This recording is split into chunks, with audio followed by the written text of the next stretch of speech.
Pas dia mau nginjek ke lantai, mau menghidupin kipas angin, tiba-tiba dia ngelihat di bawah lantainya itu banyak sekali kelabang. Banyak sekali seperti berserakan kelabang di mana-mana gitu. Hai, Assalamualaikum warahmatullahi wabarakatuh. Terima kasih udah mampir di channel YouTube ini. Nah, kali ini aku akan kembali membawakan kisah-kisah horor untuk kalian semua.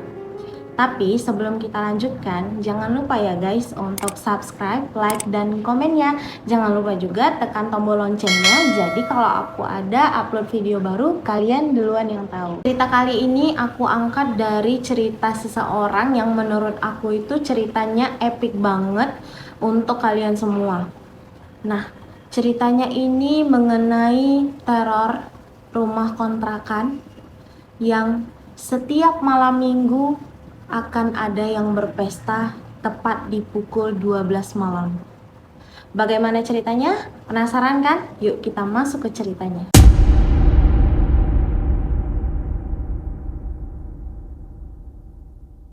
Nah, cerita ini berasal dari seseorang yang kita sebut saja namanya Gilang. Nah, Gilang ini punya abang yang kita sebut saja namanya Henry. Nah, mereka ini tinggal hanya berdua. Kebetulan orang tuanya si ibu sudah meninggal dan ayahnya sudah meninggalkan mereka sejak kecil. Jadi biasanya mereka ini tinggal sama neneknya. Setelah neneknya meninggal, mereka tinggallah hanya berdua. Mereka tinggal berdua di satu rumah kontrakan.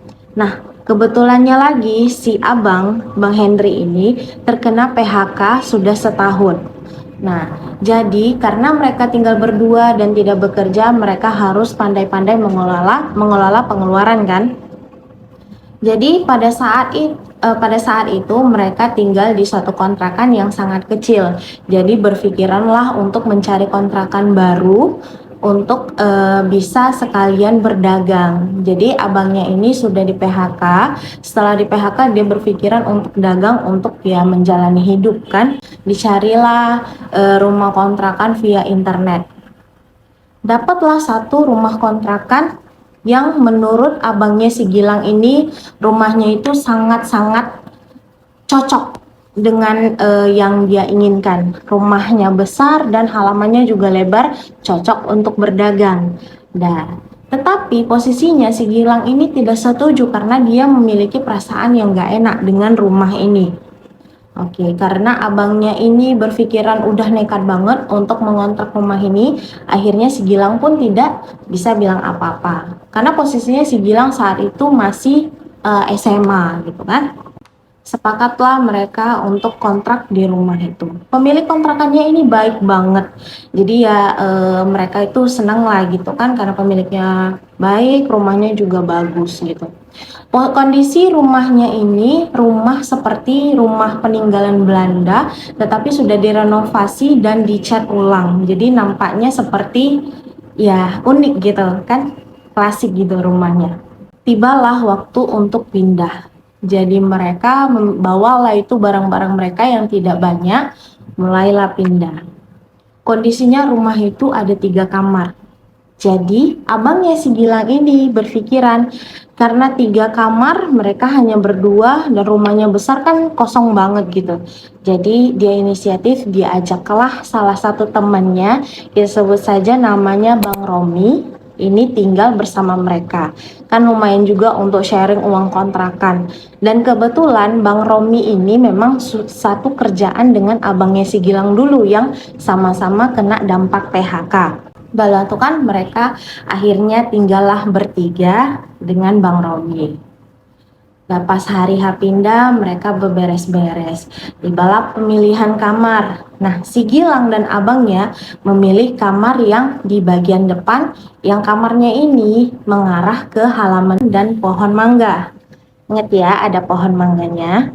Oke, kemudian abangnya Bang Romi ini memilih kamar yang di belakang di dekat kamar mandi. Dan tuh kan mereka beres-beres sampai waktunya maghrib. Saking asiknya berberes-beres, mereka lupa nih Bang Romi mana gitu ya kan. Posisinya sudah maghrib. Kalian tahu kan kalau seandainya maghrib itu tidak boleh tidur. kata orang zaman dulu. Dan mereka itu mengabaikan, ah udahlah gitu. Ternyata Bang Romi ini posisinya tidur. Karena nggak peduli keadaan, masih asik berberes-beres, tiba-tiba mereka mendengar Bang Romi ini teriak-teriak histeris dan ketawa-ketawa, suaranya melengking sekali. Dengan terkejut, mereka berdua langsung lari ke kamarnya Bang Romi, mengetuk-ngetuk pintu Bang Romi dan memanggil Bang Romi. Tapi tidak ada respon dari Bang Rominya. Bang Rominya tetap aja menjerit-jerit dan ketawa-ketawa. Suaranya itu membuat si Gilang ini ketakutan. Mereka berusaha membuka pintunya sampai si Gilang ini udah ancang-ancang untuk membuka pintunya. Udah ngancang-ngancang berlari untuk mendobrak pintu, tiba-tiba Bang Romi ini membuka pintu dengan ekspresi yang merasa tidak ada masalah apapun. Jadi dia buka pintu, langsung dia heran ngelihat kedua temannya itu, dia bilang, Ada apa? nah si Gilang yang sontak langsung, lu kenapa bang? Gitu kan. Terus Bang Romi bilang, nggak ada apa-apa. Udah tuh kan Bang Romi macam nggak ada masalah apa-apa, dia langsung berjalan ke kamar mandi. Dan keluar dari kamar mandi, langsung lah si Gilang itu nanya, kenapa lu dari tadi teriak-teriak gitu kan? Terus Bang Romi jawab dengan herannya, siapa yang teriak-teriak? Dari tadi aku tidur kok.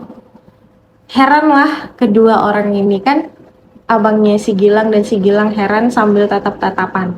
Dahlah tuh kan mencoba mengabaikan hal tersebut karena kan mereka berpikir, oh mungkin ini penghuni baru, mungkin ya wajarlah ada gangguan-gangguan seperti itu. Tetapi si Gilang ini tetap nganggit tuh di dalam hati. Jadi tadi itu kejadiannya kenapa ya gitu. Terus dia langsung kayak ngebatin, dia bilang kami di sini hanya untuk tinggal. Kami tidak mau mengganggu. Tolong jangan ganggu kami gitu. Kan pasti si Gilang ini merasa udah ada yang nggak beres, jadi dia ngebatin lah gitu kan sembari meminta izin sama penunggu rumahnya. Oke, dalah tuh kan bergantilah hari menjadi malam. Mereka pergilah bertiga untuk mencari makan di sekitaran rumah kontrakan. Keluarlah mereka.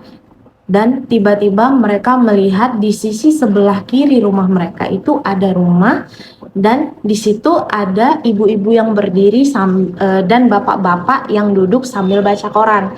Mereka bertiga dengan ramahnya coba menegur, Bu, Pak, begitu kan. Cuman ibu-ibu dan bapaknya ini tanpa ekspresi hanya mengangguk saja. Dan itu kan mereka nggak ambil pusing, mereka berjalan aja. Sampailah di tempat beli makan, mereka beli makan kemudian bungkus gitu kan dan membawanya pulang kembali. Nah si Gilang ini heran, dia balik lagi berjalan melewati rumah ibu dan bapak tadi, bapak dan ibu tadi sudah tidak ada gitu. Oh pemikirannya mungkin bapak dan ibunya ini sudah masuk ke rumah gitu kan. Dalam tuh kan jalan mereka udah sampai di rumah, posisinya si Gilang yang di depan dan mau membuka pintu. Pas dia pegang itu gagang pintu, tiba-tiba dia mendengar ada suara cekikikan anak-anak yang sedang main, heboh gitu. Dia mendengerin aja gitu kan. Terus abangnya si Gilang ini nanya, kenapa si Gilang diem? Kenapa lu? Kata abangnya sama si Gilang. Dan terus si Gilang bilang, macam ada suara anak-anak yang lagi main di dalam, kata si Gilang gitu. Terus abang bilang, ah ada-ada aja gitu. Udah cepat buka pintunya. Nah, udah lah tuh kan karena penasaran juga si Gilang langsung buka pintunya, terbukalah pintunya. Dan tiba-tiba saat dia membuka pintu, ada angin yang kencang sekali menabrak mereka bertiga. Jadi angin seperti datang zuk gitu kan, nabrak mereka bertiga. Dan dengan sangat-sangat heran, mereka bertiga ini hanya bisa tatap-tatapan saja. Sambil berpikiran, ini angin datang dari mana? Ini kan di dalam rumah, tapi kok tiba-tiba macam angin kencang gitu menabrak mereka jalan keluar. Dan itu kan nggak ambil pusing, mereka masuk dan makan. Nah setelah makan, Si Gilang ini memilih untuk tidur karena dia itu udah capek kali habis beres-beres. Dia masuk ke kamar untuk tidur, sedangkan abangnya dan Bang Romi ini melanjutkan ngobrol sambil rokok. Karena kan mereka berdua ini mau buka usaha, jadi mereka ngobrol panjang. Sedangkan si Gilang ini kan hanya membantu abangnya, jadi dia tidur. Nah, tidurlah dia masuk di kamar. Awalnya dia nggak ada masalah apa-apa, dia baik-baik aja. Tiba-tiba dia ngerasa kamarnya ini kok ngap banget gitu. Ngap panas, dia merasa sesak. Padahal posisinya kalau kamar zaman dulu itu kan kamarnya lebar. Lebar dan hanya tempat tidur dan lemari dia tuh kosong gitu, harusnya tidak panas. Dan saat itulah si Gilang ini bangun dan pengen menghidupin kipas angin. Pas dia mau nginjek ke lantai, mau menghidupin kipas angin, tiba-tiba dia ngelihat di bawah lantainya itu banyak sekali kelabang.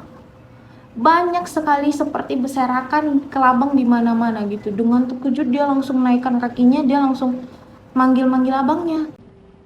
Bang, bang, gitu kan.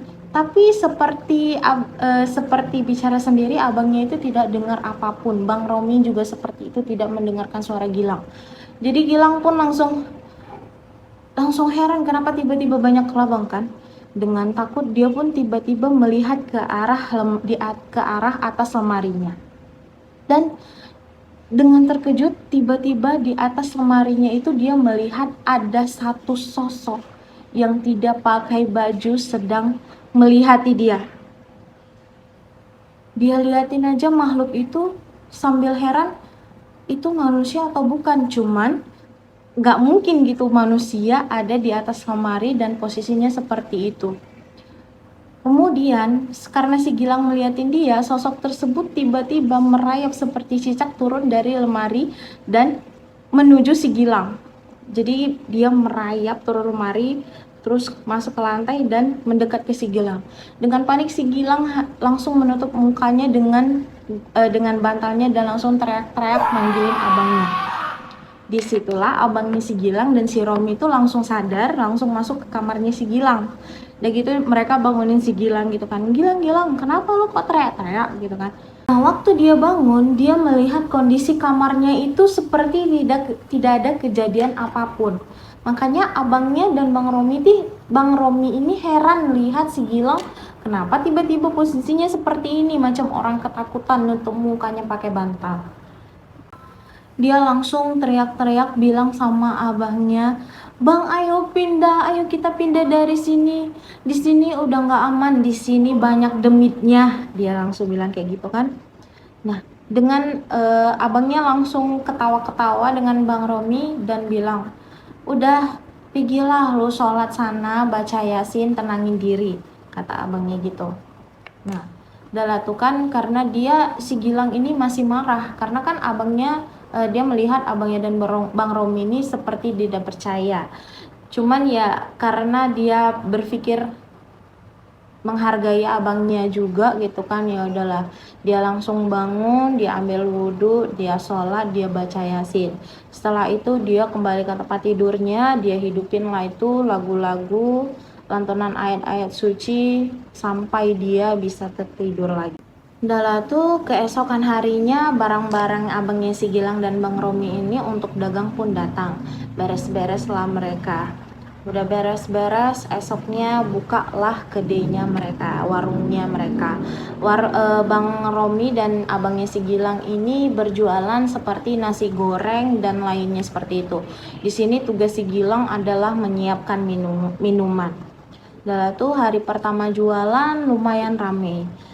Makin ramai beberapa hari sampai tibalah di malam minggu. Posisi di malam minggu ini ramai sekali orang. Tapi tiba-tiba ada satu pelanggan mengatakan kepada abangnya si Gilang bahwa nasinya ini busuk. Nah, orangnya bilang sama abangnya si Gilang ini, "Kok nasinya busuk?" gitu. Terus abangnya si Gilang ini kan marah lah ya kan, dia nggak percaya karena dia beli barang-barangnya itu semuanya masih baru. Nah, setelah itu dia coba cium, memang benar itu nasinya busuk. Nggak cuma satu orang, tiba-tiba ada beberapa pelanggan lain yang ngadu kalau ini makanannya sudah busuk gitu. Jadi bubarlah semua pelanggannya, mereka kembali pulang tanpa membayar sepeser pun. Disitulah abangnya si Gilang ini sangat kecewa. Dia banting itu telur, dan pecahan telurnya itu tahu nggak, bentuknya itu telur busuk tetapi ada seperti janin ayam gitu, seperti ayam yang sudah mau lahir tapi gagal gitu. Dia lihat tiba-tiba seperti itu, telurnya busuk, nasinya busuk, sayur-sayurnya juga busuk semua. Di situ heran. Abangnya Gilang marah-marah, Bang Romi juga hanya bisa terdiam, tercengang melihat kejadian itu.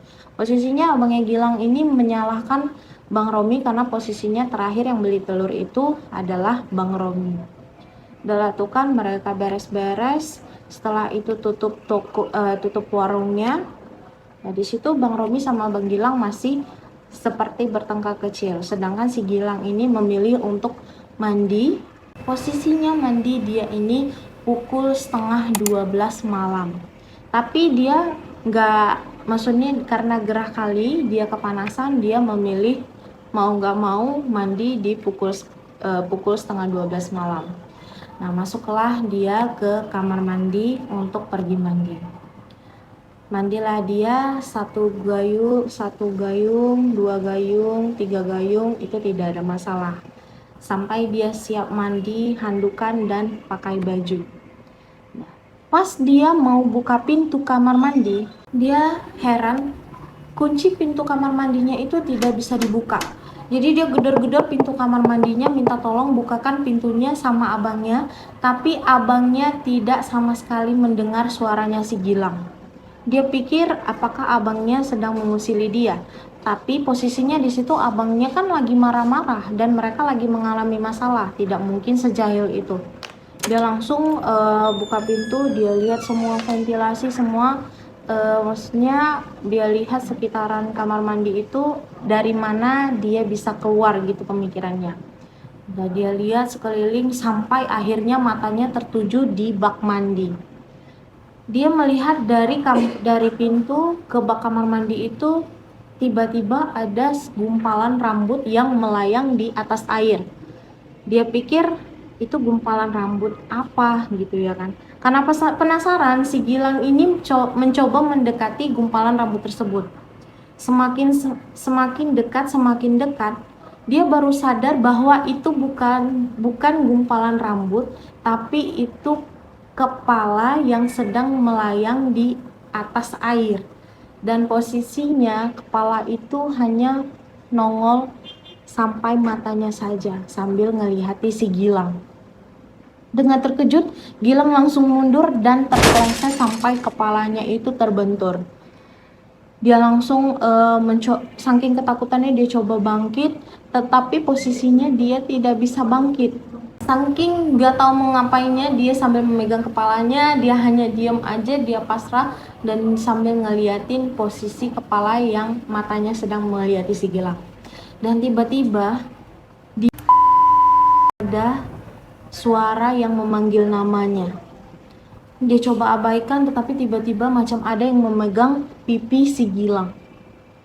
Dan tuh langsung dia terkejut. Dan dia terkejut tiba-tiba dia melihat ada abangnya yang ngeliatin si Gilang ini posisinya lagi tergeletak di kamar mandi. Dia langsung terkejut, dia bilang, kemana aja bang, kenapa pintunya dikunci dari luar? Dia langsung marah sama abangnya gitu. Terus abangnya langsung bilang, bang, ini Bang Romi yang temuin kau lagi pingsan di kamar mandi. Kayak gitu. Enggak aku tuh jatuh, dia bilang kayak gitu, makanya aku terpleset dan ketiduran di kamar mandi. Nah, si Gilang ini ditemukan karena posisinya tiba-tiba Bang Romi ini pengen buang air kecil, jadi dia masuk ke kamar mandi, tiba-tiba dia melihat si Gilang ini sudah tergeletak aja gitu di kamar mandi, di lantai kamar mandi. Terus si Gilang langsung nangis-nangis, dia langsung bilang sama abangnya kalau dia itu pengen pindah. Nangis-nangis kejar dia pengen pindah. Disitulah abangnya dan Bang Romi ini merasakan memang sudah ada yang tidak beres. Diajaklah si Gilang ini duduk dan si Gilang menceritakan segalanya. Tetapi posisinya abangnya si Gilang ini tidak berpikir bahwa itu gangguan dari rumah kontrakan ini. Dia malah berpikir bahwa ada yang tidak suka dengan usaha dia, makanya ada yang mengirimkan sesuatu sehingga semua bahan-bahan dagangannya itu menjadi busuk dan adiknya ini mengalami gangguan. Abangnya si Gilang menjelaskan pada si Gilang bahwa mereka ini tidak bisa pindah lagi karena uang untuk kontrak rumah ini sudah habis. Yang tersisa adalah uang untuk berdagang. Dah tuh kan si Diam pun terdiam karena dia merasa dia ini masih anak SMA dan tidak bisa membuat keputusan apapun. Dah tuh besoknya tiba-tiba Bang Romi ini bilang sama si abangnya Gilang bahwa untuk menghemat, dia ini punya pacar, kita sebut saja nama pacarnya Kak Tina. Bagaimana kalau Kak Tina ini ikut menyewa di rumah kontrakan ini gitu. Terus abangnya langsung tanya, jadi kalau Kak Tina ini masuk mau tidur di mana? Nah si Gilang dengan rendah hatinya itu dia langsung bilang bahwa ya udah aku tidur aja sama abang, jadi satu kamar sama abangnya Gilang. Oke lah, sepakat mereka. Tetapi mereka juga agak ngeri karena kan kalau seandainya ketahuan sama tetangga kanan kiri itu bisa jadi masalah. Cuman karena di sekitaran mereka ada juga kos-kosan yang campur, ya udahlah mereka lanjutkan. Udah tuh kan, masuklah Kak Tina ini di kontrakannya mereka. Satu hari dia tinggal di rumah ini tidak ada masalah sampai hari kedua. Pas posisinya di situ adalah malam minggu juga. Tiba-tiba Kak Tina ini mendengar ada seperti suara orang yang lagi berpesta. Dia juga mencium aroma makanan seperti mereka yang lagi masak-masak undangan gitu. Karena penasaran, Kak Tina ini jadi lapar gitu mendengar menyium masakannya. Karena penasaran dia keluarlah dari kamarnya. Tetapi dia tidak melihat apapun. Kondisi rumahnya itu tetap sepi. Terus dia dengan heran, dia masuk lagi ke kamar. Terus dia ini mendengar ada suara orang yang lagi ngobrol. Dikiranya lah yang ngobrol ini abangnya si Gilang dengan Bang Romi. Tapi setelah dia dengar-dengar, obrolannya ini seperti bukan obrolan orang Indonesia gitu. Jadi obrolannya ini menggunakan seperti bahasa Inggris. Dia coba dengar lagi, dan tiba-tiba ada yang menggebrak itu pintu kamarnya. Dengan terkejut dia langsung masuk lagi, langsung naik ke tempat tidur. Lama dia mendengar suara itu, tiba-tiba dia mendengarkan lagi suara cekikikan anak-anak yang berasal dari luar kamarnya. Dia penasaran, dia buka lagi pintunya dan dia melihat ada 2 orang anak kecil yang main di pojokan. Dia mencoba deketin, tiba-tiba anak-anaknya itu langsung lari entah kemana. Karena ketakutan, Kak Tina ini kembali lagi ke kamarnya dan posisinya di situ dia masih mendengarkan suara musik-musik orang berpesta. Ya udahlah, karena dia merasa udah nggak beres, dia pun kemudian lanjut tidur. Keesokan harinya dia ceritalah dengan Bang Romi, abangnya si Gilang dan si Gilang. Dia bilang bahwa rumah ini itu ada penunggunya dan mengganggu Kak Tina. Tetapi posisinya di sini Bang Romi langsung berpikiran, oh mungkin karena Kak Tina ini orang baru jadi dia pengen berkenalan. Sedangkan abangnya si Gilang langsung bilang ke Kak Tina bahwa karena duitnya sudah kita terima, dia harus menjalani sewanya ini, kalau enggak duitnya tidak bisa kembali. Dan itu kan karena sudah terlanjur bayar, Kak Tina ini pun melanjutkan kontrakannya di rumah itu. Dia tidak jadi pindah. Berapa hari kemudian tiba-tiba bapak pemilik kontrakan ini datang ke rumah mereka. Bapak itu basa-basi menanyakan bagaimana keadaannya, tinggal di sini betah atau enggak gitu kan.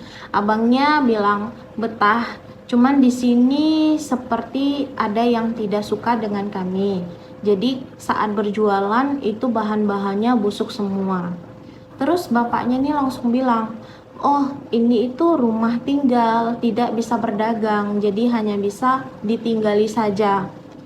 Terus abangnya ini langsung heran kan, si Gilang pun langsung heran. Bapak itu langsung pamit tanpa menjelaskan apapun.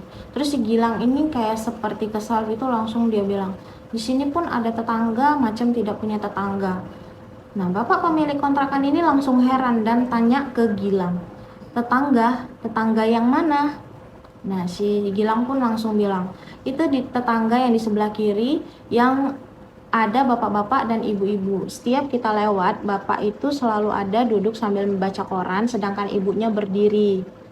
Terus bapaknya bilang, rumah itu kemarin ibunya berusia 95 tahun dan baru saja meninggal dunia.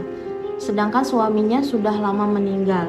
Rumah itu sedang menjadi sengketa rebutan antara anak-anaknya, kata bapak pemilik kontrakan itu tersebut.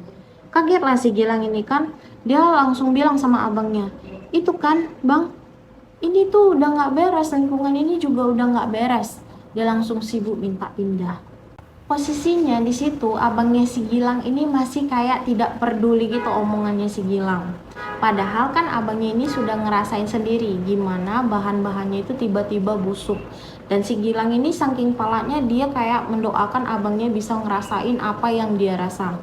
Tetapi disinilah si Gilang merasa dia nyesel banget udah doain abangnya bisa merasakan hal tersebut. Makanya kita kalau ngomong itu harus hati-hati, karena kadang-kadang ngomongan kita ini kan adalah doa ya kan. Nah, karena doanya si Gilang, tiba-tiba abangnya ini merasakan hal, bukan merasakan lagi, mengalami kejadian yang sangat mengerikan. Pada suatu malam, posisinya ini di malam minggu juga. Jadi saat itu si Gilang ini pergi main ke rumahnya, ke rumah kawannya. Terus Bang Robi ini posisinya sedang pergi dengan Kak Tina, karena kan mereka pacaran, malam minggu pergilah mereka. Bang Robi ini sudah mengajak abangnya si Gilang, tapi posisinya abangnya si Gilang ini nggak mau karena dia lelah, banyak pikiran, dia milih untuk tinggal di rumah sendirian. Udah tuh kan pulang main-main, si Gilang ini pulanglah ke rumahnya. Posisi dia kan membawa keretanya Kak Tina. Dilihatnya di rumah itu keretanya Bang Romi ini sudah tidak ada, sedangkan kereta abangnya ini ada parkir di depan rumah. Masuklah dia. Dia heran, posisinya rumahnya ini kok sepi banget gitu. Masuklah dia dan salamlah dia kan, assalamualaikum, dia bilang kayak gitu. Nah, masuklah dia sampai dia masuk ke ruang tengah, ruang makan. Dia melihat abangnya Gilang sedang duduk di meja makan sambil memegang garpu. Udahlah, dia jawab assalamualaikum. Posisinya abang si Gilang ini tidak sama sekali menjawab. Dia duduk aja dengan posisi dengan pandangan yang kosong sambil melihat ke halaman belakang. Tuh kan, mengabaikan hal itu si Gilang ini langsung masuk ke kamar. Tiba-tiba waktu dia masuk ke kamar, dia mendengar abangnya teriak-teriak, ketawa-ketawa, bilang hore hore gitu sambil posisinya megang garpu. Paniklah si Gilang, kenapa abangnya tiba-tiba kayak gitu. Keluarlah dia di kamar. Di situ dia melihat abangnya udah nggak ada di meja itu. Jadi paniklah dia mencari abangnya. Dia cari tuh ke seluruh rumah, ke halaman belakang, ke kamar abangnya. Kamar abangnya aja mati lampunya, jadi kan nggak mungkin ada di kamar gitu. Jadi dia balik lagi, mencari lagi, sampailah kembali dia ke ruang tengah, ruang makan itu. Disitulah dia mendapati abangnya sedang berondok di bawah kolong meja sambil gemetaran ketakutan. Dia langsung panggil abangnya dan abangnya langsung sadar. Dia langsung peluk erat adiknya sambil dia bilang, Lang, gue takut. Gue melihat semuanya, bener apa yang lu bilang. katanya kayak gitu. Terus si Gilang ini karena kayak mengerti keadaannya, dia langsung tenangin abangnya. dan dia kasih abangnya 1 gelas air, dia suruh abangnya baca Al-Fatihah 3 kali sama ayat kursi ayat kursi. Udahlah tuh minumlah abangnya sampai abangnya bisa tenang. Nah, setelah abangnya si Gilang ini sudah tenang dan dia mulailah bercerita kepada adiknya. Jadi posisinya setelah Bang Romi ini pergi, si Gilang pergi, dia kan mau masuk ke kamar. Pas dia melewati ruang tengah ini, tiba-tiba dia mendengar ada suara orang lagi berpesta. Dan tiba-tiba mereka ngajak gue, dia bilang kayak gitu. Terus si Gilang nanya, mereka itu siapa? Abangnya si Gilang ini juga nggak tahu itu mereka siapa, cuman mereka ngajakin abangnya si Gilang ini untuk berpesta. Jadi abangnya Gilang ini seperti kaku, jadi dia ikut aja gitu mengadakan pesta. Jadi di sana banyak makanan, dia makan, dia nyanyi, dia nari-nari, tapi posisinya badannya kaku gitu. Jadi mereka bersorak-sorak hore, abangnya ini juga ikut bilang bersorak-sorak hore. Itulah yang tadi didengar oleh si Gilang. Ternyata posisinya dia lagi seperti itu. Nah, sampai mereka berpesta-pesta, tiba-tiba ada satu sosok wanita yang datang, yang disambut oleh orang-orang yang sedang mengadakan pesta itu. Nah, setelah dia berkedip, tiba-tiba abangnya si Gilang ini merasa udah sadar gitu. Dia lihat sudah tidak ada kejadian apapun. Dan tiba-tiba dia mau melihat ke arah kamar. Ada sesosok perempuan yang dia lihat di acara pesta tadi. Dia lihat di pojokan dekat kamar itu ada perempuan tersebut tersenyum kepadanya. Posisi wanita ini tersenyum dengan mulutnya yang sangat lebar yang sampai mendekati kuping. Melihat sosok tersebut, abangnya Gilang ini seperti nge-freeze gitu. Dia nggak bisa bergerak, kaku, dia juga nggak bisa teriak. Dengan pelan-pelan dia turun ke bawah kolong meja untuk bersembunyi. Disitulah dia melihat si Gilang ini lagi manggil-manggil abangnya yang sedang bersembunyi. Cuman si Gilang kan nggak nampak abangnya ada di bawah kolong meja. Udah gitu, sambil melihat si Gilang, tiba-tiba sosok yang perempuan tadi yang mulutnya lebar tadi sudah berada di sampingnya abangnya si Gilang ikut jongkok. Nah, di situ abangnya si Gilang langsung gemeteran, tapi dia nggak bisa teriak, badannya kaku semua. Untungnya disitulah si Gilang bisa melihat abangnya kembali. Itulah posisinya si Gilang menemukan abangnya yang lagi gemetaran. Gak lama pulanglah itu Bang Romi dan Kak Tina. Diceritakanlah sama mereka kejadiannya dengan prihatin. Bang Romi pun menenangkan abangnya si Gilang ini sampai dia tenang.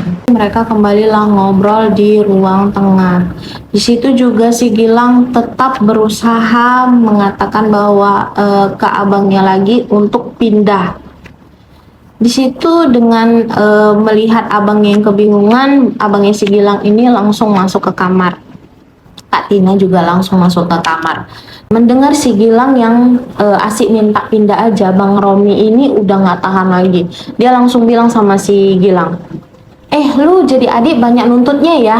Dengan nada tinggi, si Gilang ini juga jadi emosi, dia bilang, rumah ini sudah nggak bener, apalagi yang mau dipertahankan, ngapain kita lama-lama bertahan di sini, si Gilang bilang kayak gitu. Nah, terus Bang Romi ini bilang, coba aja posisi lu itu jadi kakak lu, gimana?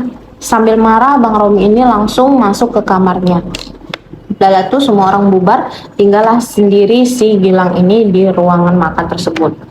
Tiba-tiba dia melihat di halaman belakang itu ada satu sosok yang sedang memperhatikan dia. Dengan takut dia langsung pergi aja masuk ke kamar.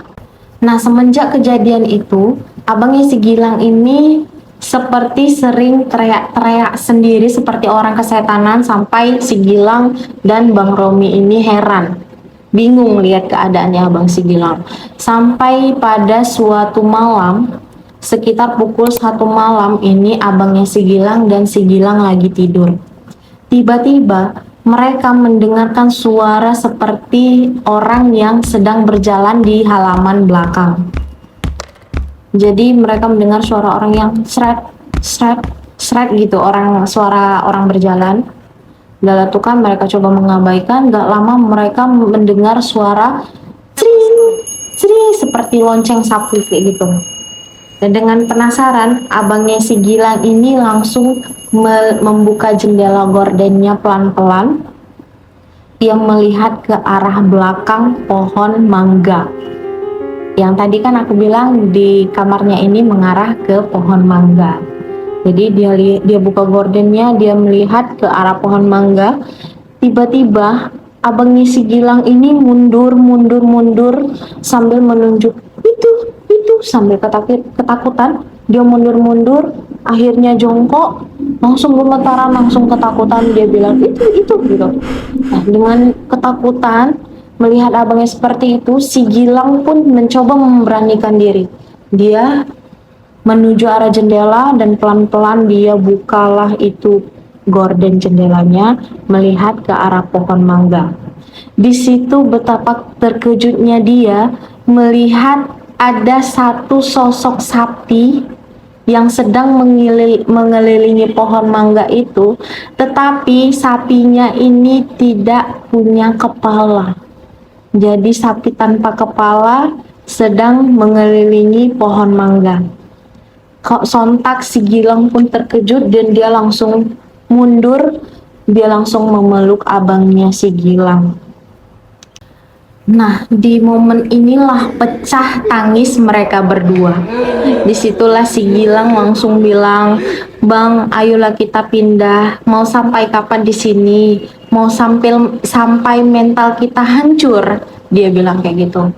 Tapi abangnya sambil nangis langsung bilang sama si Gilang bahwa tabungannya posisinya saat ini sudah habis. Tunggulah abang mendapat pekerjaan baru. Abangnya juga sudah bilang ke pemilik kontrakan bahwa ingin pindah tapi minta kembali uangnya 50%, tapi pemilik kontrakan ini tidak mau mengembalikannya. Jadi kata abangnya Gilang, mereka harus sabar sambil mencari jalan keluar untuk menghadapi gangguan-gangguan ini. Dan saat itu juga si Gilang ini langsung sadar pas mendengar abangnya bilang bahwa kalau kita keluar dari kontrakan ini, kita mau tinggal di mana? Di kolong jembatan. Abangnya sampai sesedih itu gitu. Dan si Gilang mendengar itu langsung merasa sedih gitu, dan dia pun nggak mau nyusahin abangnya lagi, makanya dia mencari pekerjaan. Jadi setelah siap sekolah, dia bekerja untuk membantu abangnya. Paling tidak dia tidak menyusahi abangnya lagi. Setelah dia pindah di rumah ini, barulah dia sadar bahwa mereka itu nyata bisa juga mereka mengancam mental sampai nyawa mereka. Nah, kita doakan saja semoga Gilang, abangnya, Bang Romi, dan Kak Tina ini baik-baik saja selama tinggal di rumah kontrakan tersebut. Dan mereka cepat mendapatkan jalan keluar agar mereka tidak mendapatkan gangguan-gangguan yang seperti mereka ceritakan sebelumnya. Nah, sekian dulu cerita dari aku. Kalau kalian suka dengan ceritanya, jangan lupa komen ya guys. Nah, sekian dulu. Assalamualaikum warahmatullahi wabarakatuh.